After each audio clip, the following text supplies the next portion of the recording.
Quando minha nora e meu filho ganharam 90 milhões de reais na loteria, não imaginei que 3 horas depois eu estaria na calçada com uma mala improvisada, enquanto ela gritava: "Não precisamos mais te ajudar, velha. Vá procurar abrigo em outro lugar."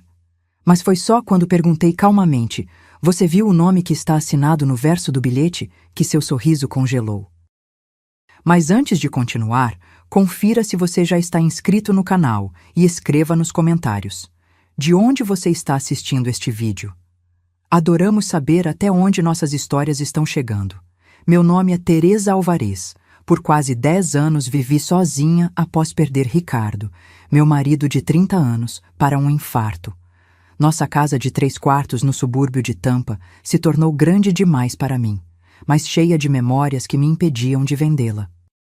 Foi quando meu filho único, Eduardo, ligou dizendo que havia perdido o emprego e precisava de um lugar temporário para ficar com sua esposa, Vanessa. "É só por alguns meses, mãe", disse ele ao telefone, "até conseguirmos nos estabelecer novamente." Aqueles alguns meses se transformaram em 5 anos. Inicialmente fiquei feliz com a companhia. A casa voltou a ter vida, vozes. Vanessa era charmosa e atenciosa nos primeiros tempos. Fazia questão de preparar a mesa para o jantar e Eduardo me ajudava nos pequenos reparos que a casa precisava. Mas à medida que os meses passaram, a dinâmica mudou. Primeiro foram pequenas coisas. Minhas receitas antigas já não eram saudáveis o suficiente, segundo Vanessa. Meus programas de televisão eram barulhentos demais quando ela precisava trabalhar em seu laptop. O quarto de hóspedes que eu usava como ateliê para minha pintura foi temporariamente transformado em escritório para ela. Meus pertences foram empilhados em caixas no porão. "É só até eu conseguir mais clientes para meu negócio de consultoria", explicou Vanessa. "Preciso de um espaço profissional para as videochamadas." Eu concordei, como sempre fazia. Afinal, eles estavam passando por dificuldades e eu queria ajudar. Cada vez mais, porém, sentia que meu espaço na própria casa diminuía. Meu quarto tornou-se meu único refúgio, e mesmo assim Vanessa batia na porta sem cerimônia, entrando antes que eu respondesse. Quando completei 68 anos, Eduardo tentou organizar uma pequena celebração. Comprou um bolo, acendeu velas. "Não exagere, Eduardo", ouvi Vanessa murmurar na cozinha. "Ela não precisa de tanta atenção. Vai ficar mimada." Como se eu fosse uma criança, como se a casa não fosse minha. Um ano depois, descobri que Eduardo não estava mais desempregado. Já trabalhava há quase 2 anos em uma boa posição, mas continuava morando comigo para economizar. O dinheiro ia para as roupas caras de Vanessa, para as viagens de fim de semana que faziam sem me convidar, para o carro novo que estacionavam na minha garagem. A cada mês que passava, eu me sentia mais invisível na minha própria casa. Vanessa deixava recados na geladeira. "Por favor, não use a máquina de lavar depois das 20 horas. O barulho me incomoda." Ou, "Mudei suas coisas do armário da cozinha para dar espaço aos meus utensílios novos."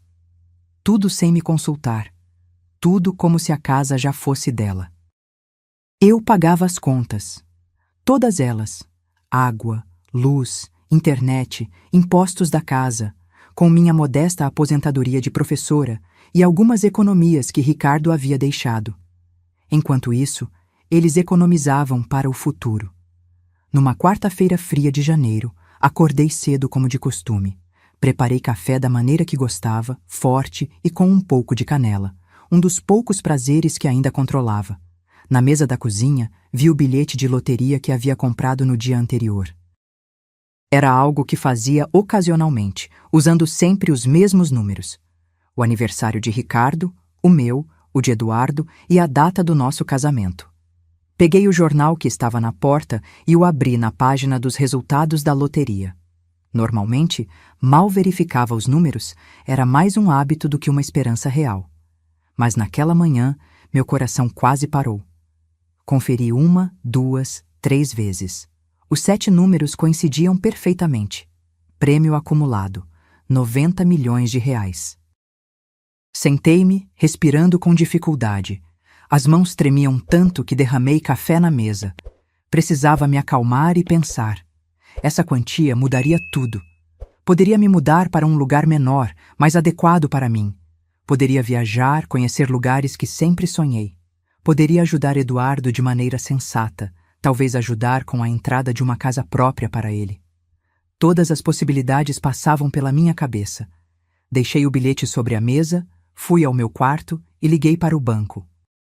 Precisava saber como proceder.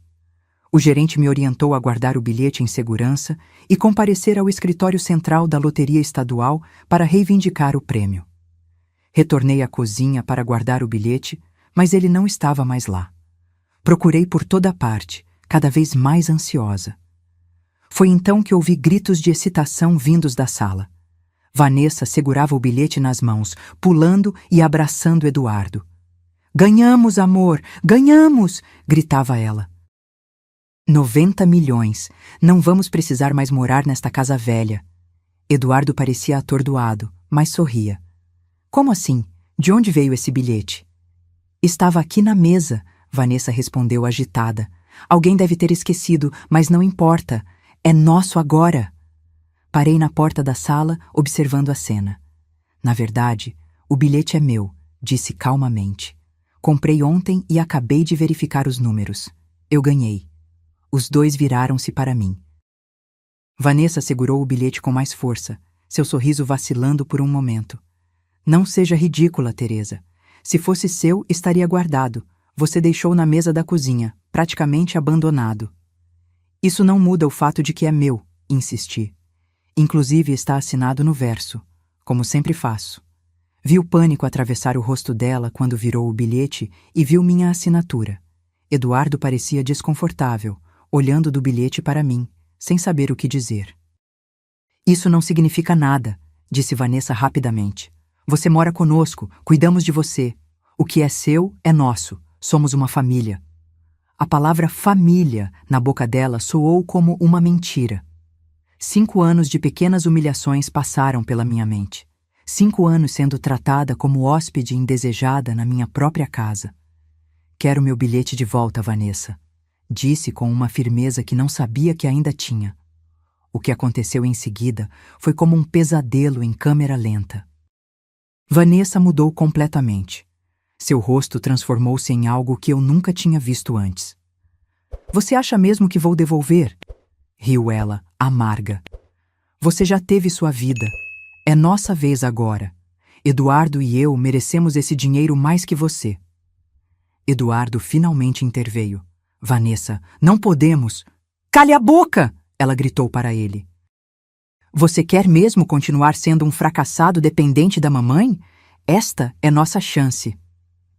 Nas 3 horas seguintes, testemunhei a transformação completa da minha nora.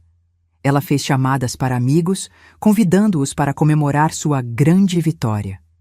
Abriu uma garrafa de vinho cara que eu nem sabia que existia na minha casa. Falava sobre mansões e carros de luxo, enquanto ignorava minha presença completamente. Quando tentei entrar no meu quarto para me acalmar, descobri que a porta estava trancada. Minhas coisas estavam sendo empilhadas no corredor. "Precisamos deste quarto para o escritório principal", explicou Vanessa friamente. "Você pode ficar com o quarto de empregada nos fundos." Foi quando percebi. Ela já estava me expulsando. Para ela, o dinheiro já era dela. Ao meio-dia, quando seus amigos começaram a chegar, Vanessa estava completamente embriagada de poder. Entrou no meu quarto, agora destrancado, mas irreconhecível, com minhas coisas fora do lugar. "Sabe de uma coisa? Mudei de ideia", disse ela. "Não quero você aqui. De jeito nenhum. Você vai estragar tudo com seu jeito patético." Comecei a chorar, mais de choque do que de tristeza. "Esta é minha casa, Vanessa. Você não pode me expulsar."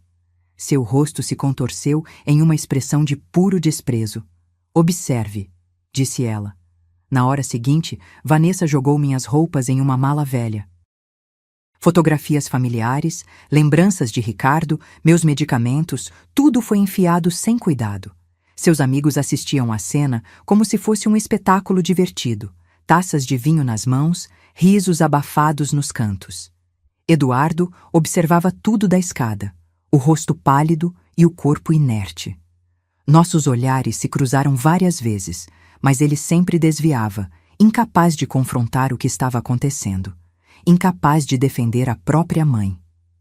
Vanessa, isso é loucura, ele murmurou em determinado momento.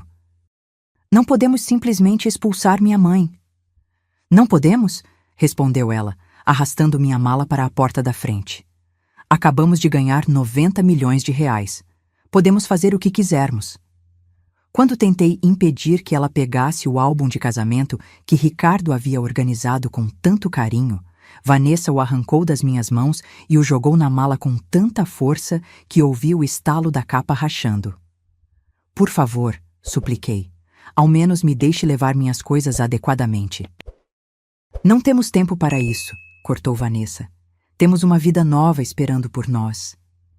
Enquanto ela continuava a esvaziar meu guarda-roupa, notei que o bilhete premiado estava no bolso traseiro de sua calça jeans. Cada vez que se movimentava, eu podia ver a ponta amarela aparecendo, aquele pequeno pedaço de papel que tinha meu nome assinado no verso. A prova da minha vitória e da minha humilhação. Os vizinhos começaram a se reunir do lado de fora, atraídos pela comoção. Marta, que morava em frente há mais de 20 anos, aproximou-se quando Vanessa abriu a porta e empurrou minha mala para a varanda. — O que está acontecendo, Teresa? Perguntou Marta preocupada. Antes que eu pudesse responder, Vanessa se interpôs. Teresa está indo para um asilo. Acabamos de ganhar na loteria e vamos nos mudar para um lugar melhor. Ela ficará muito mais bem cuidada lá do que aqui. A mentira fluía de seus lábios com uma naturalidade assustadora. Marta me olhou confusa, sem saber o que acreditar. Isso é verdade, Teresa? Respirei fundo, as lágrimas secando no rosto. Uma calma estranha começou a se apoderar de mim. A calma que vem depois que perdemos tudo, quando percebemos que o medo já não tem mais poder sobre nós. Não, Marta. O bilhete é meu. Eu assinei o verso como sempre faço. Vanessa está tomando o que me pertence. Marta olhou para Vanessa com desconfiança. Outros vizinhos se aproximaram, murmurando entre si. Ela está confusa, rebateu Vanessa rapidamente. Idade avançada, você sabe. Acha que tudo é dela. Eduardo finalmente saiu da casa, parecendo um fantasma de si mesmo. Mãe, talvez seja melhor você ir para um hotel por alguns dias, disse ele sem me olhar nos olhos. Até resolvermos essa situação. A traição do meu filho foi a facada final. Aquele menino que embalei em meus braços, que consolei quando teve o coração partido pela primeira vez, que cuidei quando ficou doente. Meu único filho estava me abandonando na calçada para não contrariar a esposa. Eu entendo, Eduardo, respondi, sentindo cada palavra pesar como pedra. Você fez sua escolha. Virei-me para Vanessa, que mantinha um sorriso triunfante. Não precisamos mais de você, declarou ela, alto o suficiente para que todos os vizinhos ouvissem. Vá espalhar sua caridade em outro lugar. Aqui não tem mais espaço para você. Foi quando fiz a pergunta que mudaria tudo. Você viu quem assinou o bilhete, Vanessa? Seu sorriso congelou por um instante. Um lampejo de dúvida cruzou seus olhos. Ela instintivamente levou a mão ao bolso, onde guardava o bilhete. Não sei do que você está falando, respondeu, mas sua voz tremeu ligeiramente. Os vizinhos observavam a cena, agora completamente investidos no drama que se desenrolava diante deles. Marta se aproximou e colocou o braço ao redor dos meus ombros. Teresa vai ficar comigo até isso se resolver, anunciou ela. E sugiro que vocês verifiquem muito bem esse bilhete antes de fazerem planos. Vanessa bufou, mas notei que ela parecia menos confiante. Eduardo olhava para o chão, incapaz de enfrentar os olhares de reprovação dos vizinhos que me conheciam há décadas. Façam como quiserem, disse Vanessa, puxando Eduardo para dentro de casa. Nós temos um prêmio para reclamar. A porta fechou-se com um estrondo. Fiquei ali parada, com a mala improvisada aos meus pés, sendo consolada por Marta e outros vizinhos que se ofereciam para ajudar. Era como se minha vida de décadas tivesse sido reduzida a um punhado de roupas amassadas e algumas lembranças quebradas.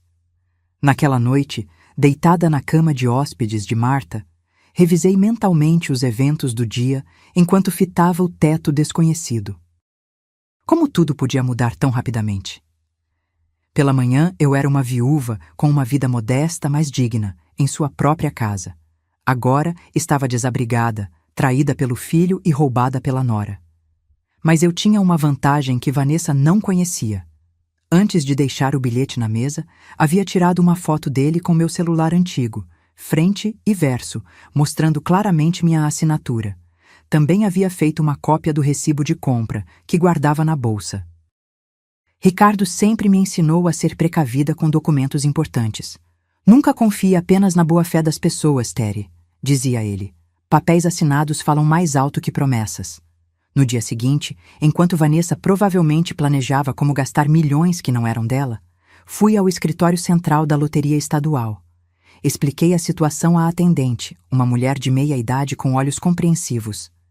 Isso acontece mais do que deveria, Sr. Álvares, disse ela.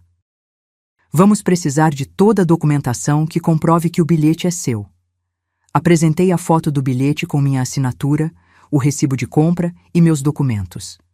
A atendente examinou tudo e fez algumas ligações. Vou encaminhar isso ao departamento jurídico, informou. Por enquanto, bloqueamos qualquer tentativa de resgate desse prêmio até que a situação seja esclarecida. Saí do prédio me sentindo mais forte. A justiça poderia demorar, mas eu tinha provas do meu lado. 2 dias depois, recebi uma ligação de Eduardo. Sua voz soava diferente. Uma mistura de vergonha e desespero. Mãe, precisamos conversar. As coisas estão complicadas. O que aconteceu, Eduardo? Perguntei, embora já imaginasse. Fomos à loteria ontem. Eles disseram que o prêmio está bloqueado porque há uma disputa sobre a propriedade do bilhete. Vanessa está... Ele hesitou. Ela não está lidando bem com isso. Imagino que não, respondi. E você, Eduardo? Como está lidando com o fato de ter permitido que sua esposa me expulsasse da minha própria casa por um dinheiro que não era dela? O silêncio do outro lado da linha foi sua resposta. Mãe, eu sinto muito. Não sei o que aconteceu comigo. Vanessa ficou tão... diferente quando viu aquele bilhete. Como se fosse uma pessoa completamente diferente. Não, Eduardo. Ela sempre foi essa pessoa. Você só escolheu não ver. E mais tarde, naquele mesmo dia, soube por Marta que Vanessa havia dado uma entrevista para o jornal local, alegando que eu era uma idosa confusa, tentando roubar o bilhete premiado da família. A história rapidamente se espalhou pela vizinhança, dividindo opiniões. Alguns, que não me conheciam bem, questionavam. Por que eu deixaria um bilhete tão valioso simplesmente sobre a mesa? Outros, que me conheciam há anos, defendiam meu caráter e integridade. O escândalo crescia, e eu, que sempre preferi o anonimato de uma vida simples, via-me no centro de uma tempestade pública. Uma semana após minha expulsão, recebi uma visita inesperada na casa de Marta. Era Lorenzo Mendes, um advogado especializado em disputas de loteria, recomendado por um dos vizinhos. Senhor Álvares, disse ele após ouvir minha história. O que aconteceu com a senhora é lamentável, mas infelizmente comum. Membros da família acreditam ter direito ao que não é deles. O que posso fazer? Perguntei. A senhora já fez o mais importante, preservar provas de propriedade. Agora, precisamos agir rapidamente. Sua nora está tentando construir uma narrativa pública que prejudica sua credibilidade. Lorenzo explicou que, além do processo na loteria, deveríamos solicitar uma ordem de reintegração de posse da minha casa. Afinal, eu havia sido ilegalmente expulsa da minha própria residência. E quanto ao Eduardo? Perguntei, sentindo o coração pesado. Ele é meu filho. Lorenzo me olhou com compaixão. Senhor Álvares, ele participou da sua expulsão. Legalmente, ele é tão culpado quanto sua esposa. Naquela noite chorei até adormecer. Não pelo dinheiro, que nunca foi minha maior preocupação, mas pela perda do meu filho. Pelo fim da ilusão de que, apesar de tudo, ainda éramos uma família. No dia seguinte, enquanto Marta e eu tomávamos café na varanda, vi um carro luxuoso estacionar em frente à minha antiga casa. Vanessa saiu dele usando roupas novas e caras, carregando sacolas de compras de lojas de grife. Ela já está gastando como se o dinheiro fosse dela, comentou Marta indignada. Onde ela conseguiu dinheiro para isso? Perguntei perplexa. Ouvi dizer que estão fazendo empréstimos usando o bilhete como garantia, respondeu Marta. Aparentemente, alguns lugares aceitam isso para clientes VIP. A audácia de Vanessa não tinha limites. Não bastava tentar roubar meu bilhete. Ela já estava construindo uma vida de luxos com um dinheiro que nem sequer havia recebido e que provavelmente nunca receberia. Durante as semanas seguintes, assisti de longe enquanto Vanessa transformava minha vida em um espetáculo cada vez mais grotesco. Da casa de Marta, eu podia ver o vai e vem de carros de entrega, móveis novos sendo trazidos, meus pertences antigos sendo descartados na calçada como lixo. A casa onde vivi com Ricardo por décadas, onde criamos nosso filho, estava sendo desfigurada por alguém consumida pela ganância. Lorenzo Mendes, meu advogado, trabalhava incansavelmente no caso. As audiências preliminares na loteria estadual haviam sido favoráveis a mim. As evidências da minha assinatura no verso do bilhete, junto com o recibo de compra e o testemunho do vendedor da loja de conveniência, que confirmou me ver comprando o bilhete regularmente, estavam criando um caso sólido.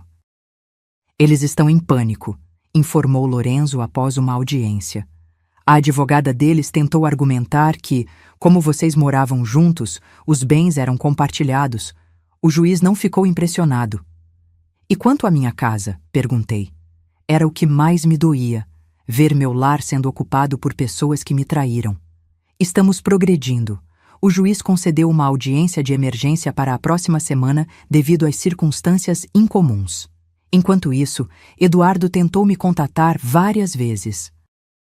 Ignorei as primeiras ligações, mas eventualmente atendi uma delas, movida pela persistência e pela esperança tola que mães nunca perdem completamente.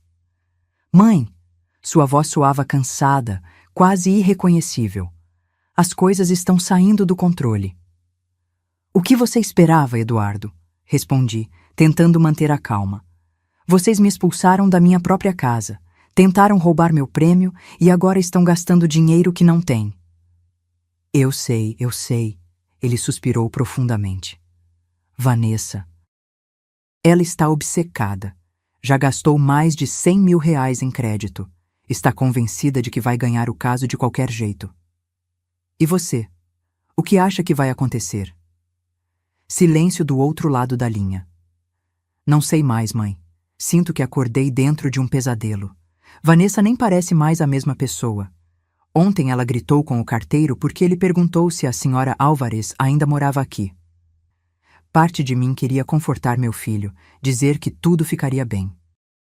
Outra parte, mais forte, lembrava da imagem dele parado na escada, assistindo enquanto eu era expulsa de casa. Você teve muitas chances de fazer a coisa certa, Eduardo. Agora precisa lidar com as consequências das suas escolhas. Desliguei o telefone, o coração pesado. Marta, que ouvira a conversa, colocou a mão no meu ombro. Você está sendo mais forte do que eu seria, comentou ela. Se fosse meu filho... Se eu ceder agora, respondi, estarei ensinando Eduardo que trair a própria mãe não tem consequências, que amor maternal significa aceitar qualquer abuso. Uma semana depois, no dia da audiência para a reintegração de posse, acordei com o som de sirenes. Olhando pela janela, vi 3 viaturas policiais estacionadas em frente à minha antiga casa. Vizinhos saíam às pressas para ver o que estava acontecendo. Marta e eu nos vestimos rapidamente e atravessamos a rua. Um grupo já se formava na calçada. Entre eles, reconheci Vanessa sendo escoltada para uma viatura, as mãos algemadas atrás das costas, o rosto manchado de lágrimas e maquiagem borrada. Eduardo seguia atrás, não detido, mas visivelmente abalado. O que aconteceu? Perguntei a um dos vizinhos. Fraude, respondeu ele. Parece que ela pegou empréstimos em várias financeiras, usando o bilhete premiado como garantia. Quando uma delas descobriu que o bilhete estava em disputa legal, denunciou. Uma oficial de polícia se aproximou quando me viu. Senhor Álvares, sou a detetive Ramírez. Precisamos falar com a senhora sobre sua nora. No escritório da polícia, a detetive explicou a situação. Vanessa havia obtido empréstimos totalizando mais de R$300 mil de 5 instituições diferentes, sempre usando o bilhete premiado como garantia. Em cada uma, apresentou documentos falsificados que a nomeavam como a legítima ganhadora. Ela forjou sua assinatura em vários documentos, explicou a detetive, inclusive em uma procuração que supostamente lhe dava controle sobre seus assuntos financeiros. Meu Deus, murmurei. A profundidade da traição era maior do que eu imaginava. Seu filho alega que não sabia da extensão das ações dela, continuou a detetive. Estamos verificando essa alegação, mas por enquanto ele não está sendo acusado de fraude. Saí da delegacia me sentindo estranhamente vazia. Não havia satisfação em ver Vanessa detida, apenas uma profunda tristeza por tudo que havia acontecido. O que deveria ter sido uma bênção, ganhar na loteria, havia se transformado em uma tragédia familiar. Naquela tarde, a audiência para reintegração de posse foi breve. Com Vanessa detida e Eduardo sem contestar minha reivindicação, o juiz rapidamente concedeu a ordem para que eu retornasse à minha casa. Lorenzo parecia satisfeito, mas eu me sentia exausta. É uma vitória importante, disse ele. Agora podemos focar no processo principal do bilhete premiado, que está indo muito bem para o nosso lado. Retornar à minha casa foi uma experiência surreal. Em apenas um mês, o lugar que conhecia tão bem havia sido transformado. Móveis novos e caros substituíam minhas peças antigas e confortáveis. Pinturas abstratas e caras ocupavam as paredes, onde antes estavam fotos de família. Na geladeira, encontrei champanhe e caviar, produtos que nunca fizeram parte da minha vida simples. O quarto que dividira com Ricardo por décadas agora tinha uma cama king size com lençóis de seda. Minhas coisas pessoais, as poucas que não haviam sido descartadas, estavam empilhadas em caixas no quarto dos fundos, aquele que Vanessa, ironicamente, havia designado para mim antes de me expulsar completamente. Sentei-me na nova sala de estar, cercada por objetos estranhos comprados com dinheiro que não existia, e chorei. Chorei pelo tempo perdido, pela família despedaçada, pela confiança traída. Chorei por Eduardo, que permitiu que a ganância e a covardia destruíssem seu caráter. Chorei por Ricardo, agradecendo que ele não tivesse vivido para ver nosso filho se tornar um estranho. À noite, Marta veio me visitar, trazendo um jantar caseiro. Sentamos na varanda, como fazíamos antes de toda essa loucura começar. Como está se sentindo estando de volta? Perguntou ela. Como uma intrusa, confessei. Esta não parece mais a minha casa. Vai levar tempo, mas você pode reconstruí-la do seu jeito novamente. Fazer deste lugar um lar outra vez. Assenti, embora não tivesse certeza se realmente queria ficar. Cada canto da casa agora guardava memórias não apenas de Ricardo, mas também da traição. Na manhã seguinte, Eduardo apareceu na porta. Estava abatido, com olheiras profundas e roupas amarrotadas. Parecia ter envelhecido 10 anos em um mês. Posso entrar? Perguntou timidamente, como um estranho. Hesitei, mas acabei dando um passo para o lado. Ele entrou lentamente, olhando ao redor como se também não reconhecesse o lugar. Ela mudou tudo, comentou, sua voz quase um sussurro. Sim, respondi secamente. Inclusive você. Ele se encolheu com minhas palavras, mas não contestou. Mãe, eu sei que nada do que eu disser vai consertar o que fiz. Não estou pedindo perdão, porque sei que não mereço. O que você quer então, Eduardo? Ele respirou fundo, como se reunisse coragem. Quero que saiba que estou me divorciando de Vanessa. Não por causa do dinheiro ou da prisão, mas porque finalmente vi quem ela realmente é. E quem eu me tornei ao lado dela. Fiquei em silêncio, deixando que ele continuasse. Também vim buscar algumas roupas. Estou ficando num motel perto do trabalho até encontrar um apartamento. Você poderia ficar aqui. As palavras saíram antes que eu pudesse contê-las. O instinto maternal, mesmo ferido, ainda estava presente. Eduardo balançou a cabeça. Não, mãe. Você precisa de espaço, e eu preciso enfrentar as consequências dos meus atos. Não posso simplesmente voltar como se nada tivesse acontecido. Naquele momento, vi um lampejo do filho que conhecia, do homem que Ricardo e eu havíamos criado para ser.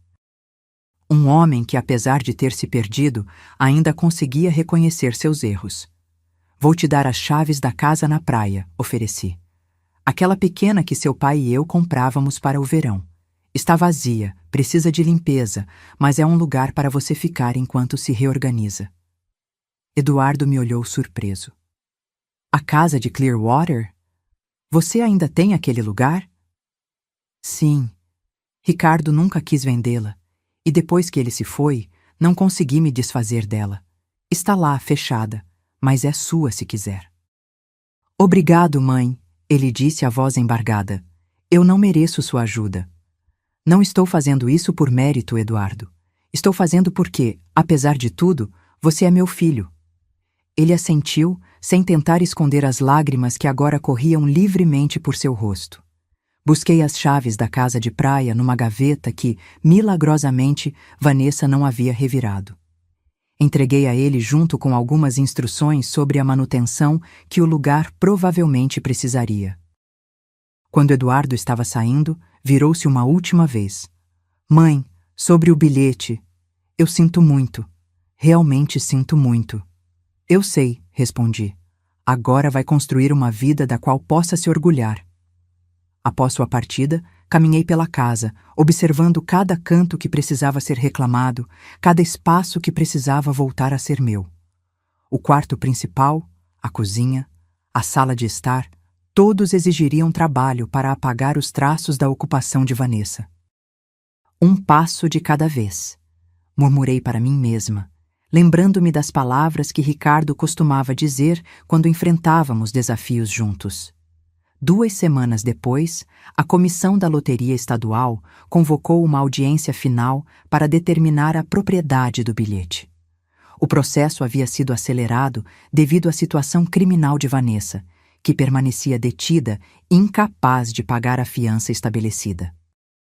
Na sala de audiências, sentei-me ao lado de Lorenzo, observando o espaço onde logo seria decidido meu futuro financeiro. Eduardo entrou e sentou-se na área reservada ao público, não ao lado de Vanessa. Trocamos um breve olhar, uma comunicação silenciosa que carregava tanto dor quanto resignação. Vanessa foi trazida algemada, vestindo o uniforme laranja do centro de detenção. Estava quase irreconhecível, o cabelo sem os cuidados habituais, o rosto sem maquiagem, olheiras profundas. Ao me ver, seu olhar se endureceu brevemente, mas logo se desviou para o chão. O juiz revisou as evidências apresentadas. Minha assinatura no bilhete, o recibo de compra, as testemunhas que confirmaram que eu regularmente comprava bilhetes com os mesmos números, as fotografias que tirei do bilhete antes de deixá-lo na mesa. Este caso apresenta uma situação lamentável, declarou o juiz. O que deveria ser motivo de celebração para uma família se transformou em uma demonstração da pior face da ganância humana. Olhei para Vanessa, que mantinha os olhos fixos na mesa à sua frente. Com base nas evidências inquestionáveis, este tribunal reconhece Teresa Alvarez como a legítima proprietária do bilhete premiado e, portanto, a única com direito ao prêmio de 90 milhões de reais. O alívio que senti não era pela vitória financeira, mas pelo fim daquele capítulo doloroso. O dinheiro, que tantos problemas havia causado, finalmente poderia ser usado para reconstruir o que foi destruído, ainda que algumas perdas fossem irreparáveis. Quando a audiência terminou, Vanessa foi levada de volta à detenção para aguardar seu julgamento por fraude. Eduardo se aproximou timidamente. "Parabéns, mãe", disse ele, sem alegria na voz. "Você merece." "Obrigada, Eduardo. Como está a casa de praia?" "Melhor do que eu esperava. Estou limpando, consertando algumas coisas." "Ajuda a manter a mente ocupada." Assenti. Sabia o valor de manter as mãos ocupadas quando o coração está pesado. Você vai receber o prêmio logo? Perguntou ele, claramente desconfortável em tocar no assunto, mas tentando manter uma conversa normal. Sim. Lorenzo disse que em uma semana devo receber a primeira parcela. Eduardo hesitou e eu vi nele o menino que costumava pedir mais 5 minutos antes de dormir. Mãe, eu sei que não tenho direito de pedir nada, mas... Você vai ficar bem? Tudo isso foi tão intenso? Sorri levemente. Vou ficar bem, filho. Sempre fiquei. No caminho para casa, refleti sobre o poder transformador do dinheiro. Não apenas o que ele poderia comprar, mas como revelava a verdadeira natureza das pessoas. Vanessa, com sua ganância descontrolada. Eduardo, com sua fraqueza e subsequente arrependimento. E eu mesma, descobrindo uma força que não sabia que possuía. Quando finalmente recebi o cheque da primeira parcela do prêmio, não senti a euforia que muitos vencedores descrevem. Em vez disso, senti uma responsabilidade. Este dinheiro, que havia custado tanto em termos emocionais, precisava servir a um propósito maior que simplesmente acumular mais posses. A primeira coisa que fiz após receber o prêmio foi contratar uma empresa de mudanças. Não para trazer novas aquisições, mas para retirar tudo o que Vanessa havia comprado. Os móveis luxuosos, as obras de arte caras, os aparelhos eletrônicos de última geração, tudo foi doado para instituições de caridade. Queria que minha casa voltasse a ser o que era. Um lugar simples, acolhedor, cheio de memórias genuínas. Marta me ajudou a recuperar algumas das minhas antigas peças que haviam sido descartadas ou guardadas no porão. Minha poltrona favorita, a mesa de jantar onde Ricardo e eu compartilhamos tantas refeições, o abajur que ganhei da minha mãe, cada item resgatado era como recuperar um pedaço da minha identidade. Você poderia comprar tudo novo agora, comentou Marta enquanto limpávamos a poeira de um velho baú de madeira. Poderia, concordei. Mas essas coisas têm história. O dinheiro não pode comprar isso. Em poucas semanas, a casa voltou a parecer minha. As paredes foram repintadas nas cores que sempre gostei. Os móveis foram reorganizados do jeito que me agradava. E as fotografias de família voltaram a ocupar seus lugares de destaque. Mantive um espaço para fotos de Eduardo, inclusive algumas recentes que ele me enviou da casa de praia. Imagens dele pintando paredes, consertando o telhado, plantando no jardim. Pequenos sinais de que estava tentando reconstruir não apenas o espaço, mas a si mesmo. Conforme os meses passaram, estabeleci uma nova rotina. Parte do meu tempo era dedicada a administrar o dinheiro do prêmio com a ajuda de consultores financeiros confiáveis. Criei fundos de investimentos seguros, doações para causas importantes e reservas para o futuro. Outra parte do meu tempo era dedicada ao que realmente importava: redescobrir prazeres simples que haviam sido ofuscados pelos anos de tensão em minha própria casa. Voltei a pintar, algo que havia abandonado quando meu ateliê foi transformado em escritório para Vanessa. Instalei um novo espaço de arte no quarto extra, com luz natural abundante e todas as ferramentas que sempre desejei ter. As primeiras telas eram catárticas, paisagens tempestuosas, cores intensas, pinceladas quase violentas. Com o tempo, meu trabalho foi se suavizando, refletindo a paz que lentamente voltava à minha vida. Também comecei a viajar. Não para resorts luxuosos ou destinos exclusivos, mas para lugares que sempre quisemos visitar, Ricardo e eu. Levei suas cinzas comigo para o Grand Canyon, espalhando uma pequena porção em um local tranquilo ao amanhecer, cumprindo uma promessa feita décadas antes.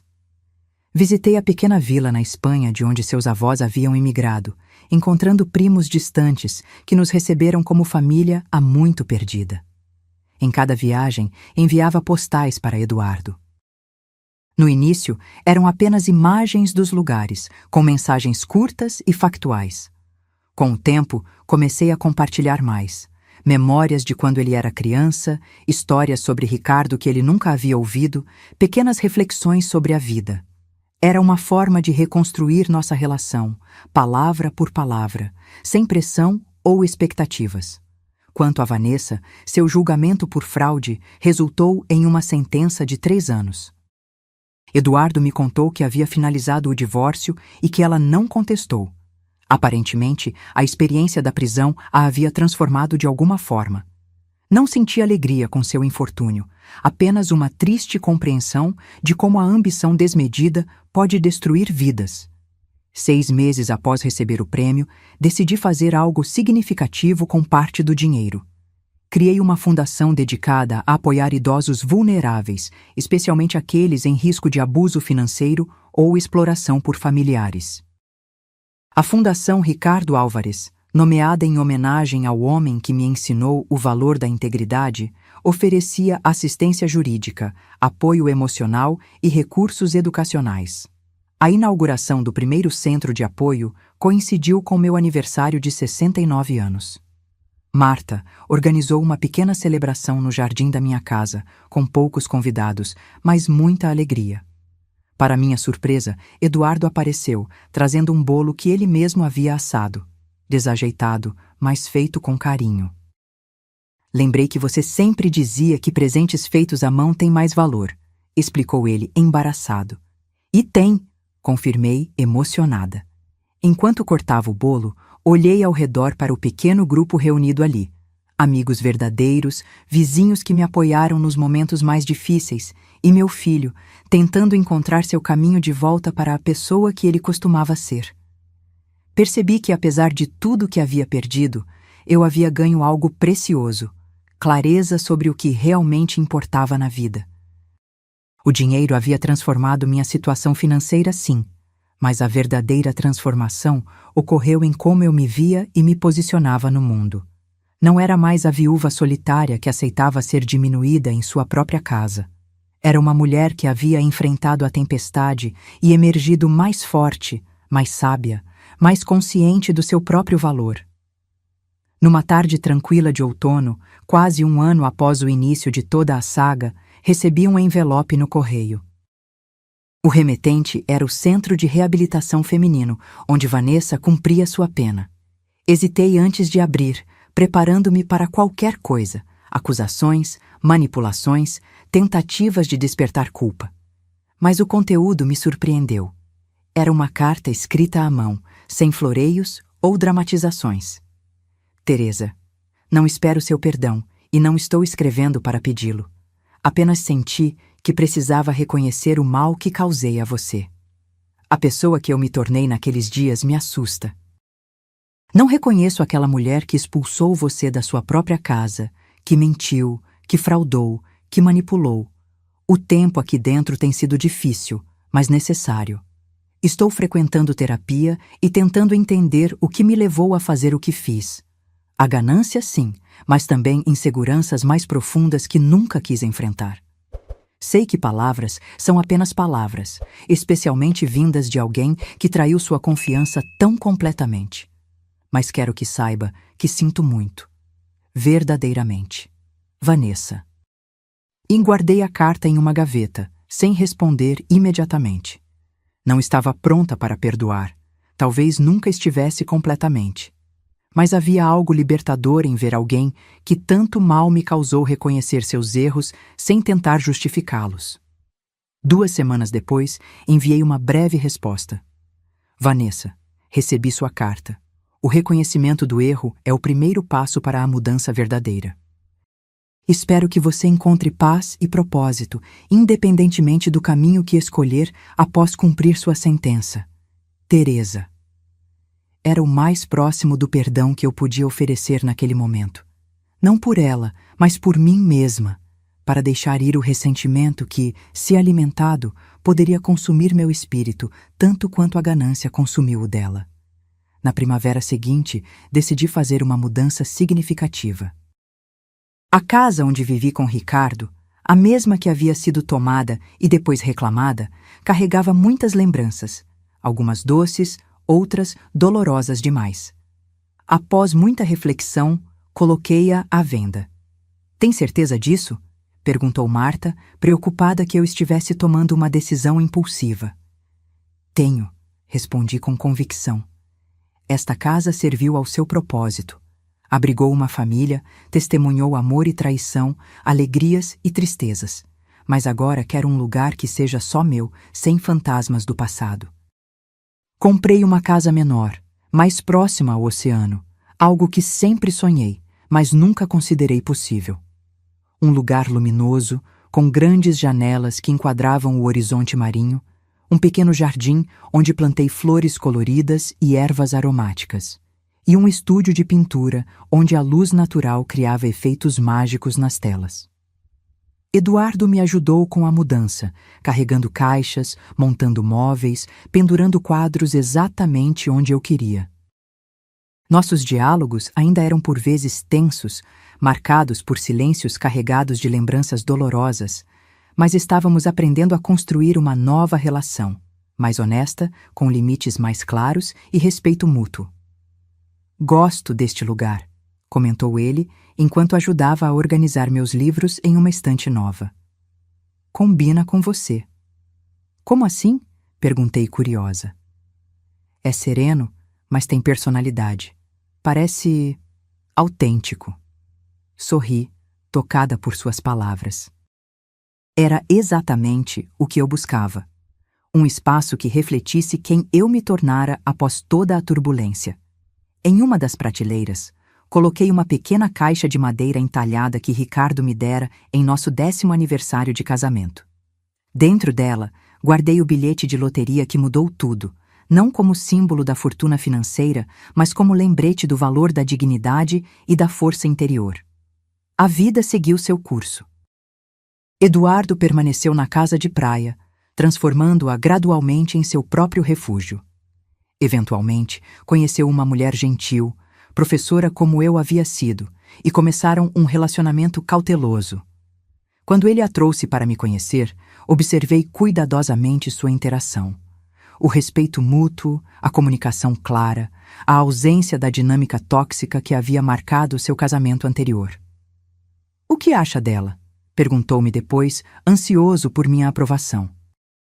"Acho que ela te vê por quem você realmente é", respondi honestamente. "E isso é o mais importante." Quanto a mim, descobri uma liberdade que nunca havia experimentado antes. A liberdade de definir minha vida nos meus próprios termos, de dizer não, sem culpa, de estabelecer limites claros, de viver sem o peso das expectativas alheias. Minha arte floresceu. Comecei a expor em pequenas galerias locais, não pela renda, que agora era irrelevante, mas pela alegria de compartilhar minha visão com outros. Minhas pinturas, antes apenas um hobby privado, agora tocavam pessoas que viam nelas reflexos de suas próprias jornadas de perda e renascimento. A Fundação Ricardo Álvares cresceu, abrindo centros em outras cidades, criando redes de apoio para idosos vulneráveis. Dediquei parte significativa do meu tempo a esse trabalho, encontrando propósito em transformar minha experiência dolorosa em algo que pudesse ajudar outros. Uma tarde, quase 2 anos após ganhar na loteria, recebi uma visita inesperada. Vanessa estava na minha porta, recém-libertada da prisão por bom comportamento. Parecia menor de alguma forma, menos imponente do que em minhas memórias. "Posso entrar?" perguntou timidamente. Hesitei, mas acabei assentindo e abrindo espaço para que ela passasse. Servimos chá na varanda com vista para o oceano, o som das ondas preenchendo nossos silêncios desconfortáveis. "Você fez bem com o dinheiro", comentou ela, olhando ao redor. "Ouvi falar da fundação." "Tentei fazer algo significativo", respondi simplesmente. "Eu teria desperdiçado tudo", admitiu ela, a voz baixa. "Toda aquela ganância, para quê?" "Para provar algo a mim mesma, acho." Observei-a atentamente. A mulher à minha frente não era mais a nora dominadora e manipuladora que conheci por anos. Tampouco era a versão arrogante e cruel que emergiu com a possibilidade do dinheiro. Era apenas uma pessoa cansada, tentando reconstruir sua vida após cometer erros terríveis. "O que vai fazer agora?" perguntei. "Recomeçar do zero. Tenho um trabalho esperando em um centro comunitário, parte da minha liberdade condicional. Vou morar em um pequeno apartamento subsidiado até me estabelecer. assente, admirando sua honestidade.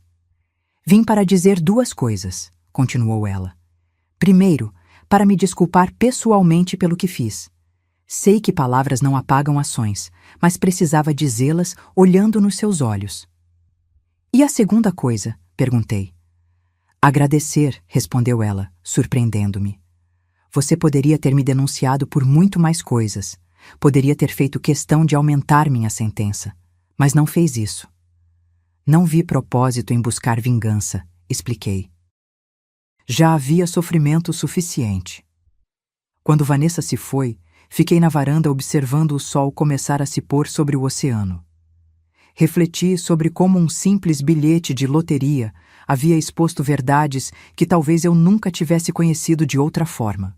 Revelou a fraqueza de Eduardo, a ganância de Vanessa, mas também uma força em mim mesma que havia permanecido adormecida por anos.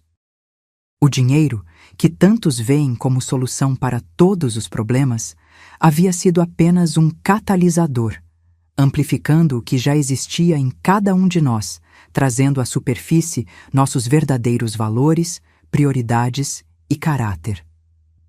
Nos anos seguintes, encontrei um equilíbrio entre aproveitar a segurança financeira que o prêmio me proporcionou e manter a simplicidade que sempre valorizei.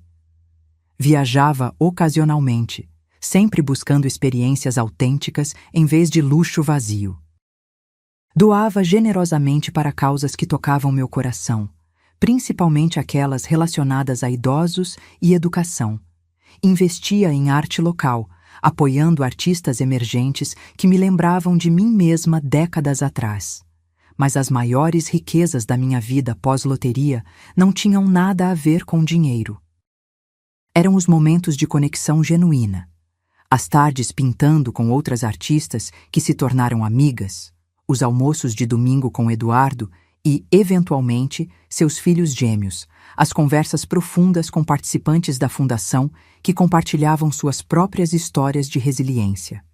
Em meu aniversário de 72 anos, Eduardo organizou uma pequena celebração na casa de praia que agora havia se tornado verdadeiramente sua.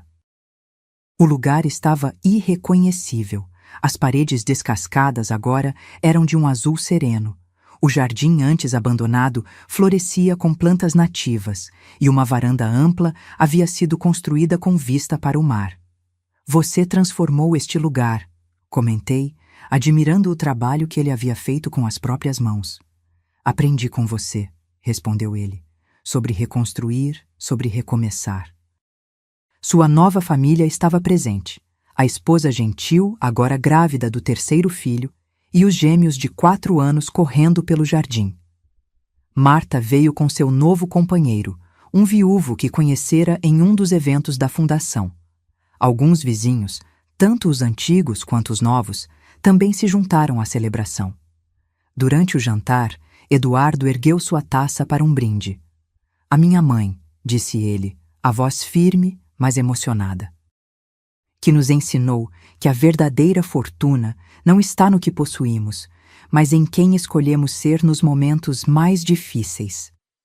Lágrimas silenciosas escorreram pelo meu rosto enquanto todos erguiam suas taças. Não eram lágrimas de tristeza, nem mesmo de alegria pura, mas de uma profunda gratidão pelo caminho percorrido, com todas as suas dores, desvios e descobertas. Mais tarde naquela noite, sentada na nova varanda da casa de praia, observando as ondas quebrarem sob o luar, refleti sobre a jornada incomum que o destino havia traçado para mim. Aquele bilhete de loteria, um pedaço de papel que muitos veem apenas como um caminho para a riqueza material, havia sido muito mais. Foi um espelho que revelou a verdadeira natureza das pessoas ao meu redor e, mais importante, revelou a mim mesma. Pensei em Vanessa, que ocasionalmente enviava cartões postais de sua nova vida em outro estado. Após completar sua liberdade condicional, ela havia se mudado para uma cidade pequena, onde trabalhava como conselheira em um centro de reabilitação para mulheres. Seu último cartão mencionava que estava escrevendo um livro sobre sua experiência. Como a ganância quase destruiu minha humanidade. um título que sugeria uma honestidade que ela nunca demonstrou durante nossos anos de convivência. Pensei em Eduardo, que finalmente havia encontrado sua própria voz e construído uma vida baseada em valores autênticos, não em expectativas externas ou pressões alheias. Nosso relacionamento havia se transformado em algo mais maduro, mais honesto, uma amizade entre adultos que respeitavam a história compartilhada, mas não eram definidos apenas por ela. E pensei em mim mesma, na mulher que fui e na que me tornei. A viúva solitária que permitiu ser diminuída em sua própria casa havia dado lugar a alguém que conhecia seu valor, que estabelecia limites claros, que vivia de acordo com suas próprias verdades. O dinheiro possibilitou certas liberdades, sim, mas a verdadeira libertação veio do interior. Da coragem de confrontar injustiças, de defender-me, de reconstruir uma vida em meus próprios termos. Quando o jornal local pediu uma entrevista sobre o aniversário da fundação, perguntaram o que eu diria a outras pessoas que sonham em ganhar na loteria. O dinheiro amplifica quem você já é, respondi. Se você é generoso, terá mais para dar. Se é inseguro, terá mais razões para temer. Se é controlador, terá mais formas de exercer poder. Antes de desejar uma grande fortuna, talvez devêssemos nos perguntar: quem sou eu, realmente, e quem quero ser? A repórter pareceu um pouco decepcionada com minha resposta filosófica. Ela provavelmente esperava histórias sobre viagens luxuosas ou compras extravagantes. Mas para mim, a verdadeira história nunca foi sobre o que o dinheiro podia comprar. Foi sobre o que ele revelou. 5 anos após ganhar na loteria, decidi fazer algo que muitos considerariam impensável. Doei metade do dinheiro restante, ainda uma quantia considerável, para expandir a fundação e criar um fundo perpétuo que garantiria sua continuidade por décadas. Mantive o suficiente para viver confortavelmente e deixar um legado para meus netos, mas nada além disso. Você tem certeza? Perguntou Lorenzo, meu advogado, claramente surpreso com minha decisão. Absoluta, respondi. Este dinheiro serviu ao seu propósito na minha vida. Agora pode servir a outros.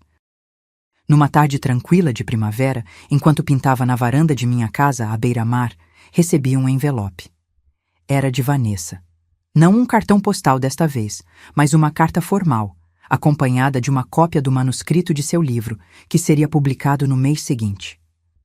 Teresa, dizia a carta, você não tinha obrigação de me ensinar nada, mas o fez mesmo assim, através de suas ações e sua dignidade. Gostaria que lesse este manuscrito antes de sua publicação. Não busco sua aprovação, mas quero ter certeza de que retratei nossa história com a honestidade que ela merece. Se preferir que eu use pseudônimos, respeitarei sua decisão. O manuscrito era surpreendentemente bem escrito e, mais importante, dolorosamente honesto. Vanessa não se poupou na narrativa, expondo suas próprias falhas, inseguranças e a espiral de ganância que quase destruiu múltiplas vidas. Havia passagens difíceis de ler, momentos em que revivia a humilhação de ser expulsa da minha própria casa, mas também havia uma profunda reflexão sobre as consequências de escolhas movidas pela ambição desmedida. Enviei uma resposta breve. Use os nomes verdadeiros. A honestidade merece ser conhecida como tal. Quando o livro foi publicado, causou certo impacto, especialmente em comunidades preocupadas com o abuso financeiro de idosos. Vanessa foi convidada para programas de rádio e pequenas conferências, onde compartilhava sua história como advertência. Nunca aparecemos juntas em público. Algumas feridas são profundas demais para permitir esse tipo de encenação. Mas havia um respeito silencioso entre nós, um reconhecimento da jornada que cada uma havia percorrido. Em meu 705º aniversário, organizei um evento especial na fundação, não para celebrar minha idade, mas para inaugurar uma nova ala dedicada a aulas de arte para idosos. O espaço luminoso, equipado com cavaletes, tintas de qualidade e grandes janelas que capturavam a luz natural, era a realização de um sonho. A arte salvou minha sanidade nos momentos mais difíceis, expliquei durante a pequena cerimônia. Espero que este espaço ofereça o mesmo conforto e possibilidade de expressão para outros. Eduardo estava lá com sua família, agora incluindo 3 filhos, os gêmeos, já com 7 anos, e uma menina de 2 que carregava o nome da avó. Marta, apesar de sua saúde frágil, fez questão de comparecer. Alguns dos primeiros participantes da fundação, agora voluntários ativos, também estavam presentes. Para minha surpresa, entre os convidados estava um rosto familiar que não via há quase 1 ano, Vanessa. Ela manteve-se discretamente nos fundos do salão, sem chamar atenção, apenas observando.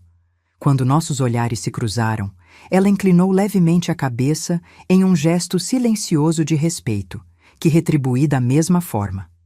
Após as formalidades, enquanto os convidados circulavam pelo novo espaço, experimentando as tintas e cavaletes, Eduardo se aproximou.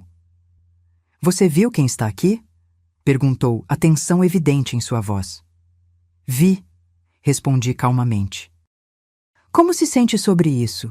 Refleti por um momento. Acho que todos merecemos a chance de sermos mais do que nossos piores momentos. Eduardo assentiu, pensativo. "Você é mais forte do que eu jamais serei, mãe." "Não se trata de força, filho.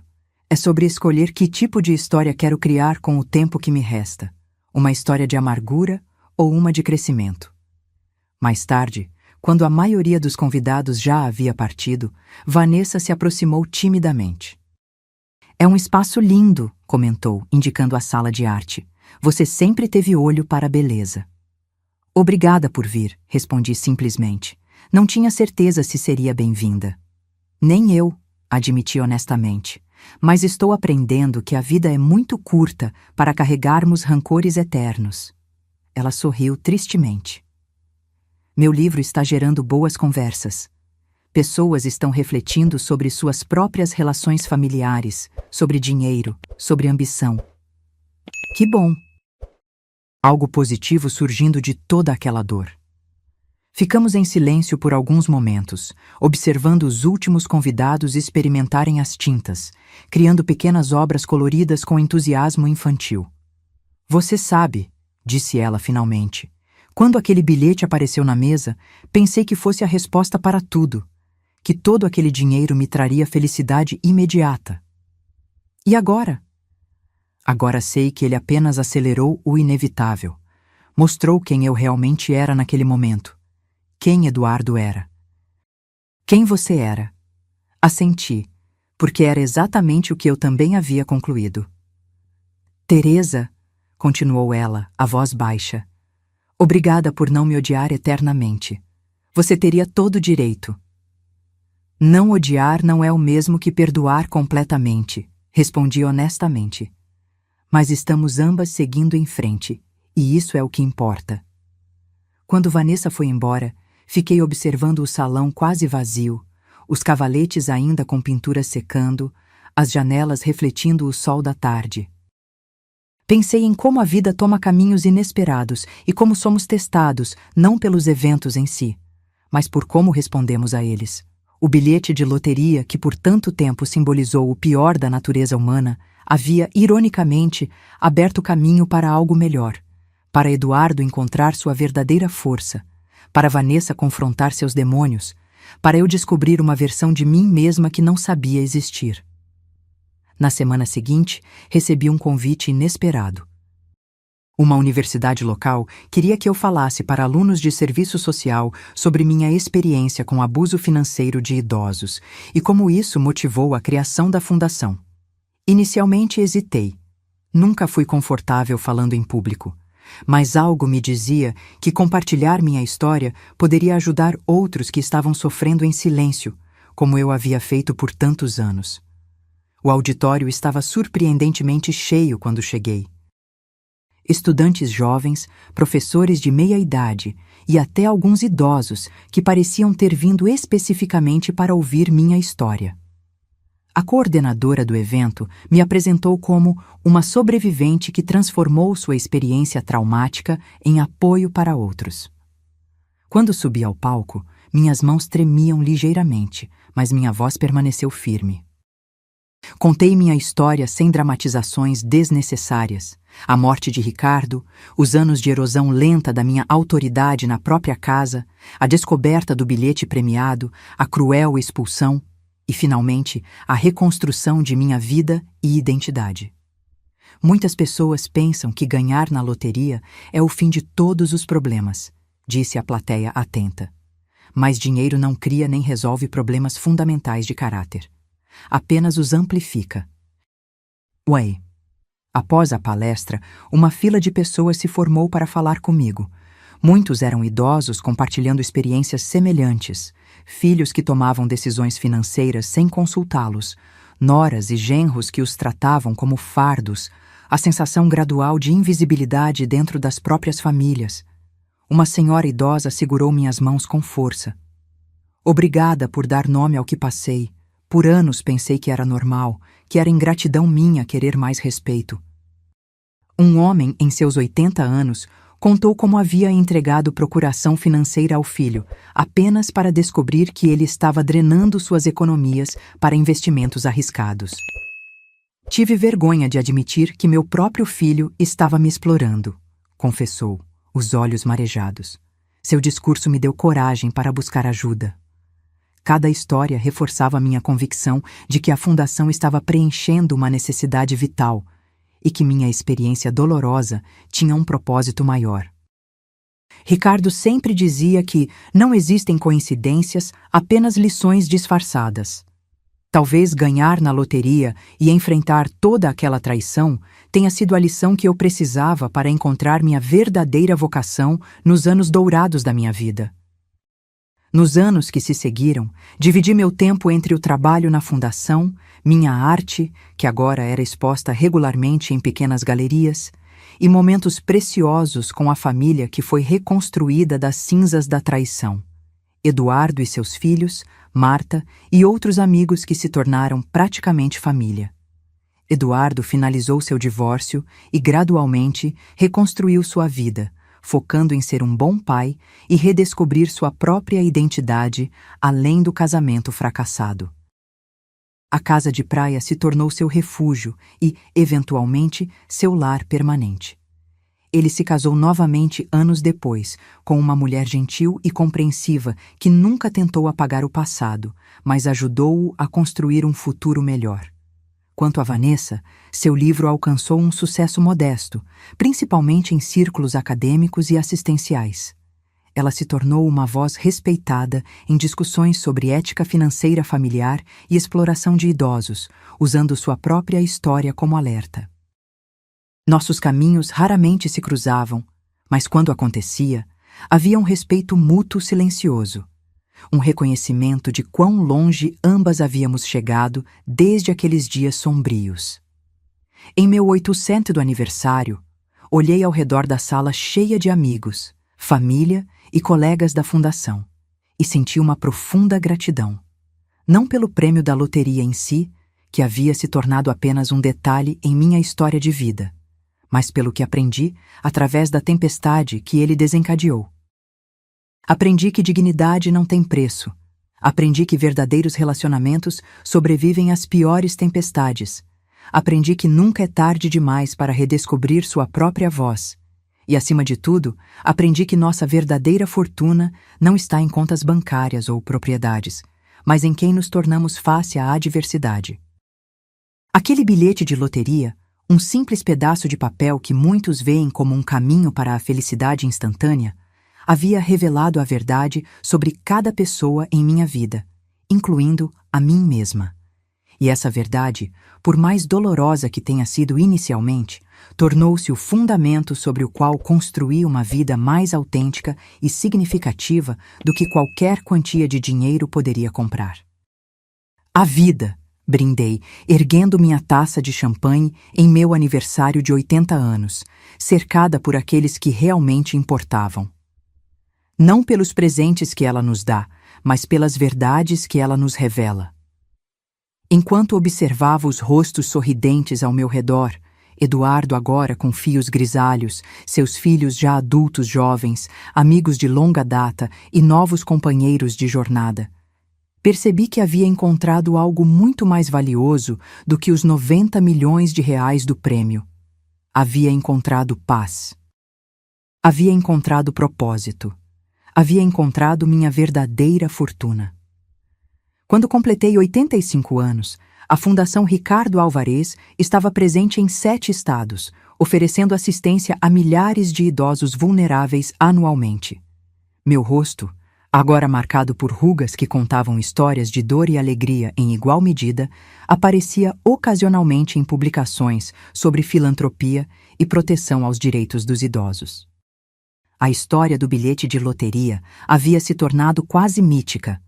A mulher que transformou traição em redenção, como um jornal certa vez descreveu. Mas a verdadeira história, aquela que se desenrolava silenciosamente nos corredores da minha casa à beira-mar e nos momentos tranquilos com minha família reconstruída, era muito mais complexa e significativa do que qualquer manchete poderia capturar. Eduardo, agora com cabelos completamente grisalhos, havia se tornado um homem notavelmente diferente daquele jovem indeciso que permitiu que eu fosse expulsa da própria casa anos atrás. Diretor de uma escola local, ele dedicava sua vida a educar crianças e orientar jovens professores. Seu casamento com Clara, uma bibliotecária de voz suave e opiniões firmes, era uma parceria de respeito mútuo. Seus 3 filhos estavam seguindo seus próprios caminhos, os gêmeos na universidade e a caçula, Teresa, terminando o ensino médio. Naquele ano, durante um jantar de domingo em minha casa, uma tradição que havíamos mantido religiosamente por mais de uma década, Eduardo me surpreendeu com uma notícia. Vanessa está doente, mãe, disse ele calmamente, enquanto ajudava a lavar a louça depois que todos haviam saído da mesa. Câncer em estágio avançado.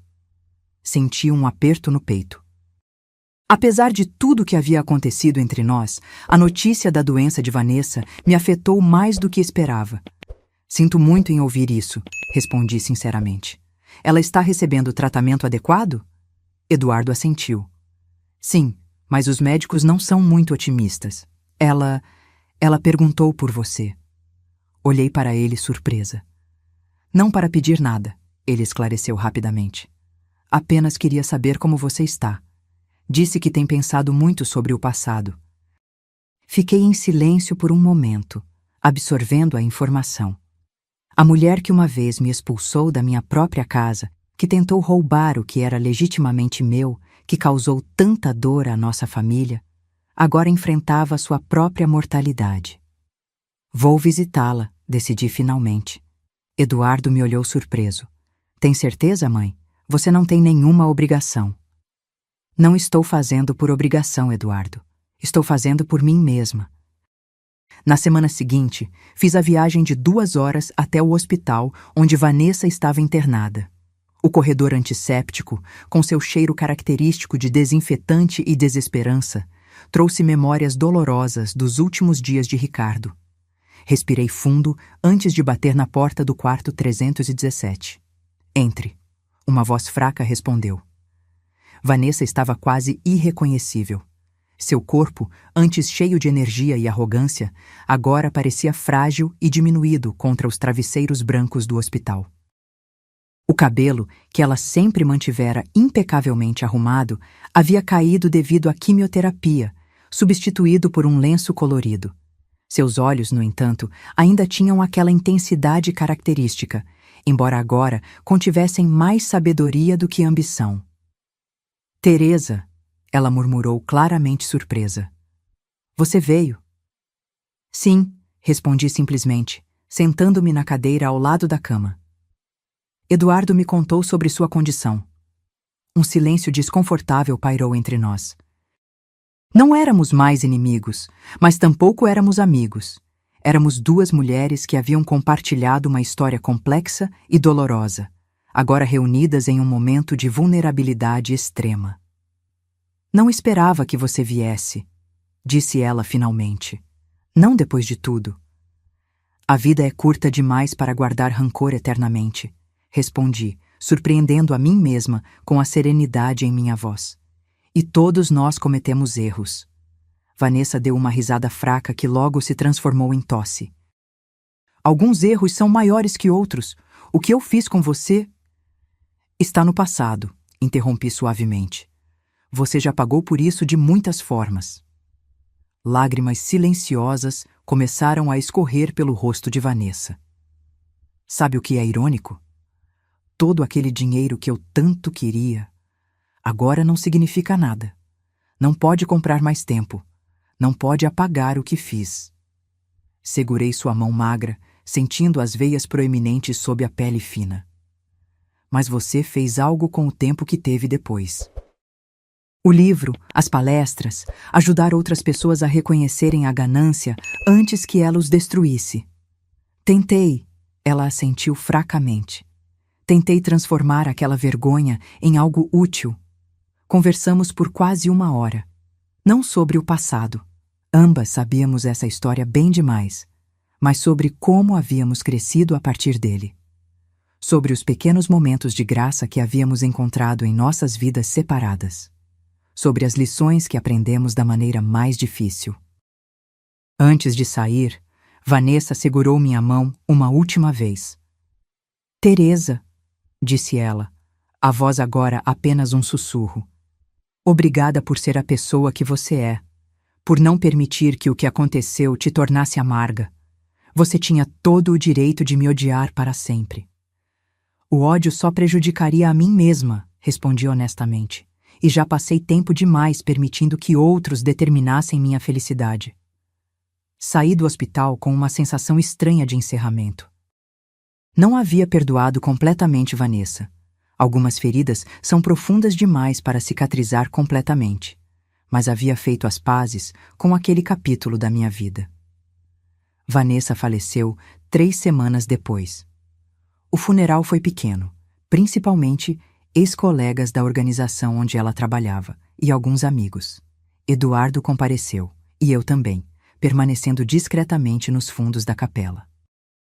Não estava lá para exibir perdão ou bondade, mas para honrar a jornada completa de uma vida humana, com todos os seus erros e tentativas de redenção. Depois do serviço, uma mulher jovem se aproximou de mim. Você é Teresa Alvares? Perguntou timidamente. Assenti, curiosa sobre como ela me conhecia. Sou Melissa. Vanessa foi minha mentora no programa de recuperação, explicou ela. Ela falava muito sobre você, sabia? Dizia que você era a pessoa mais forte que ela já conheceu. Sorri tristemente. Vanessa me viu em meus momentos mais vulneráveis. Ela nos contou sua história, a versão verdadeira, não a versão do livro. Nos ensinou que o caráter se revela não quando ganhamos, mas quando perdemos tudo. Melissa hesitou antes de acrescentar. Ela esperava que um dia pudesse realmente merecer seu perdão. Diga a ela que conseguiu, respondi suavemente. Onde quer que ela esteja agora. Naquele mesmo ano, dei um passo significativo que vinha considerando havia algum tempo. Transferi a liderança diária da fundação para uma equipe de profissionais dedicados, mantendo-me apenas como consultora e membro do conselho. Aos 85 anos, sentia que era hora de desacelerar, de dedicar mais tempo à pintura, à leitura e aos meus bisnetos que estavam começando a chegar. Uma tarde, enquanto pintava na varanda com a ajuda de Sofia, minha bisneta de 4 anos, Eduardo se juntou a nós, observando em silêncio nossos pincéis dançarem sobre a tela. Sabe o que estive pensando, mãe? Disse ele finalmente. Como um único momento pode mudar completamente o rumo de nossas vidas. O bilhete de loteria, constatei, entendendo imediatamente. Sim, ele confirmou, olhando para o horizonte onde o céu encontrava o oceano. Se você não tivesse ganhado, se Vanessa não tivesse agido daquela forma, se eu não tivesse sido tão fraco, quão diferente tudo seria. Diferente sim, concordei, ajudando Sofia a misturar cores para criar um tom perfeito de verde para sua árvore imaginária. Mas não necessariamente melhor. Eduardo me olhou, surpreso. Como assim? você não teria passado por tanto sofrimento. Talvez, respondi pensativa, mas talvez também nunca tivesse descoberto minha própria força. Talvez você nunca tivesse encontrado seu verdadeiro caminho. Talvez milhares de idosos não tivessem recebido ajuda através da fundação. Você está dizendo que foi tudo para o melhor? Perguntou ele incrédulo. Não, balancei a cabeça. Estou dizendo que não podemos saber quais caminhos alternativos teríamos seguido. Só podemos fazer o melhor com o caminho que nos foi dado. Sofia ergueu sua pintura para mostrar, uma explosão de cores que representava sua visão única do mundo. Vovó, olha, fiz uma árvore mágica. Sorri, admirando sua criação. É linda, querida. As melhores árvores são aquelas que crescem em lugares inesperados. Mais tarde naquela noite, depois que todos haviam ido embora, sentei-me sozinha na varanda com uma taça de vinho, observando as estrelas refletidas no oceano escuro. Pensei em Ricardo, que havia partido há tanto tempo, mas cuja presença ainda sentia em momentos de quietude como este. Pensei em Eduardo, que havia encontrado seu caminho de volta para o homem que seu pai sempre soube que ele poderia ser. Pensei em Vanessa, cuja ganância havia causado tanto dano, mas que eventualmente encontrou um propósito em ajudar outros a evitar os mesmos erros. E pensei em mim mesma, a jovem professora que se tornou esposa, mãe, viúva, vítima, lutadora, vencedora, artista, filantropa e, finalmente, aos 85 anos, apenas Teresa. Uma mulher que havia aprendido que a verdadeira riqueza não está em contas bancárias ou bilhetes premiados, mas na capacidade de permanecer fiel a si mesma diante de qualquer tempestade. O bilhete de loteria, que por tanto tempo simbolizou traição e dor, havia se transformado em algo diferente em minha narrativa pessoal. Tornou-se o catalisador que revelou verdades essenciais, algumas dolorosas, outras libertadoras, e que, ironicamente, me levou a uma vida mais rica em todos os sentidos que realmente importam. Quando completei 90 anos, a celebração foi tranquila, mas significativa. A casa à beira-mar estava cheia de risos de bisnetos correndo pelo jardim, de conversas animadas entre amigos de longa data, de música suave flutuando do velho piano que Eduardo havia restaurado para mim anos antes. Durante o jantar, meu neto mais velho, filho de Eduardo, propôs um brinde. A vovó Teresa, disse ele, erguendo sua taça, que nos ensinou que a verdadeira fortuna não é o que temos, mas quem escolhemos ser. Enquanto todos erguiam suas taças, olhei ao redor da mesa para os rostos que amava. Alguns ligados a mim por sangue, outros por escolha, todos parte da família que havia criado ao longo dos anos. Pensei na longa jornada que me trouxe até ali, nas perdas e ganhos, nas quedas e recomeços. O bilhete de loteria que mudou minha vida estava guardado em uma pequena caixa de madeira entalhada, junto com o recibo de compra e a foto que tirei dele. Não como lembrete do prêmio financeiro, mas como símbolo de uma verdade mais profunda que descobri ao longo do caminho. A verdadeira fortuna, percebi enquanto observava minha família reunida, não é o que ganhamos, mas o que aprendemos. Não é o que possuímos, mas quem nos tornamos. E não é medida em reais, mas na paz que sentimos quando finalmente entendemos nosso próprio valor. Naquela noite, antes de dormir, escrevi algumas linhas em meu diário, um hábito que mantive por décadas. Aos 90 anos, olho para trás e vejo que o maior prêmio nunca foi o dinheiro. Foi descobrir, através da tempestade mais forte da minha vida, que sou mais resiliente do que imaginava, que mereço respeito e dignidade, que posso reconstruir a partir das cinzas. E que, no final, somos definidos não pelo que os outros nos tiram, mas pelo que escolhemos fazer com o que nos resta. E isso, mais do que qualquer conta bancária ou propriedade, era o verdadeiro legado que esperava deixar para as gerações que viriam depois de mim.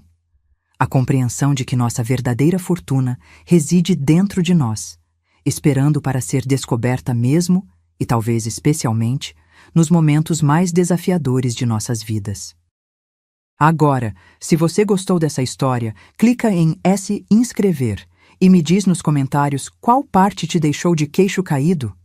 Ah, e não esqueça de se tornar membro para ter acesso a vídeos exclusivos que não posto aqui. Te espero lá.